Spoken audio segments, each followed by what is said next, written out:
take the most badass subjects.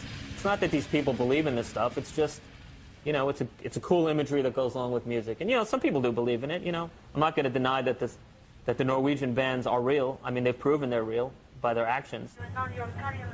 Okay, so Venom and Slayer aren't real Satanists. But many fans, including me, wonder if the Norwegian black metal bands are the real thing. So I've come to Norway, an isolated country in northern Europe. 87% of Norway's population belongs to the Lutheran State Church. And yet, strangely, Norway's biggest cultural export is satanic black metal. We're filming a documentary. It's a documentary on heavy metal music. Well, first of all, we told him we were doing a documentary on the history of metal, and he said, black metal. You say like that? Black metal. They know their metal here in Norway, let me say.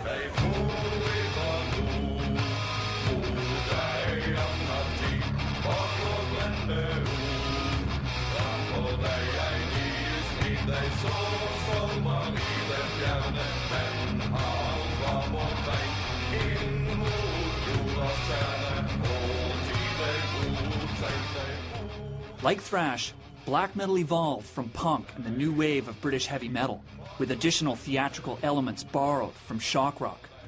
Its sound is raw, yet it is also epic and atmospheric, like punk rock meets Wagner dressed as Alice Cooper.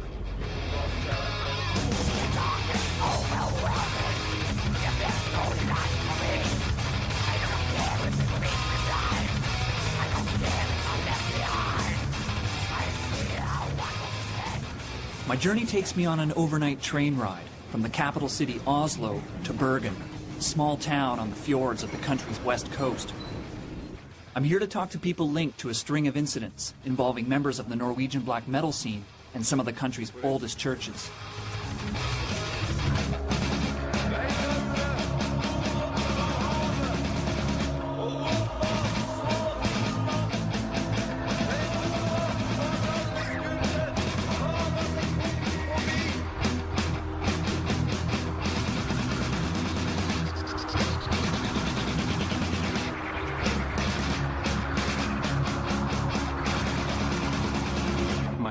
Rolf Rasmussen. I'm an assistant minister of this church, Åsane Church in Bergen, Norway. I have been here for 3.5 years when suddenly, the night before Christmas Eve, I received a call from one of my colleagues, and he told me the church is on fire. And I fell into shivers right there in my bed, and I dressed to go to the scene. And coming to the church, it was all flames. The firemen were trying to do their best to contain the damage. And we were there, the staff, looking at the flames, and the smell was everywhere, acrid and pungent.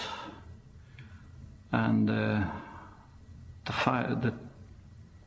tower was still up when we arrived, but after some time, maybe half an hour, it fell heavily to the ground. This was a great loss, not just to us personally, but really to the whole community. This church had been standing here for nearly 200 years, and I saw quite a lot of sad faces. It was not a happy Christmas at all.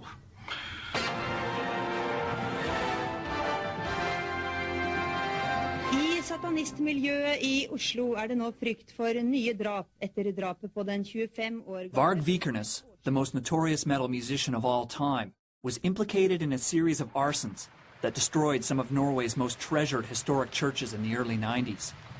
He was also convicted for murdering a fellow black metal musician and is now serving a life sentence. Jorn Tunsberg helped Varg burn down the Åsane church. He served his time and was recently released from prison.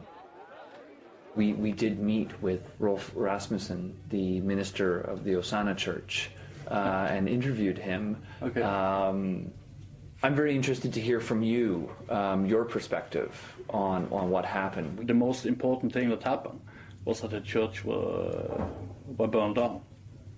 So that's something I stand for, and I stood for it then, I will stand for it now, and I will stand for it like till I die. Why is it important to you that you stand behind your actions? It's kind of a statement to break down Christianity. Lately, there has been a small trend by some people to see Christianity and any other established religion as the bad guy, and Satan as the liberator, the one who can really turn you into the powerful, strong paths that you should lead. What is the primary ideology or primary ideas that fuel Gorbath's music?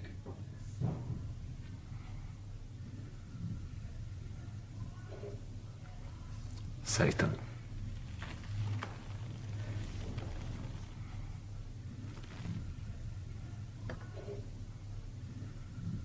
What does Satan embody, or what does he represent? Freedom. I think whether we like it or not, black metal in Norway is known for a string of events that happened in the early 1990s around a series of arsons. I'm interested to know your thoughts on the actions of those events, the motivations behind those events, whether you agree with them, whether you disagree.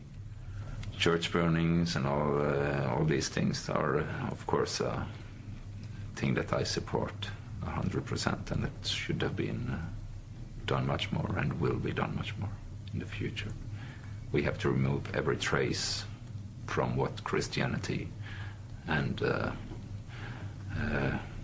the Semitic roots have to offer this world. Satanism is freedom for the individual to grow, to become the Superman.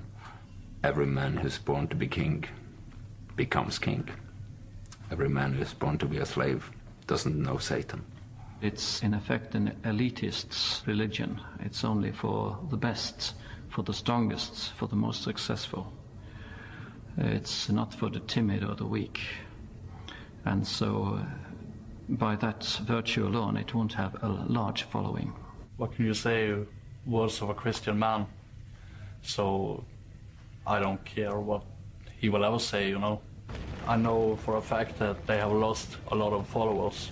So we have been giving them a fist in the face.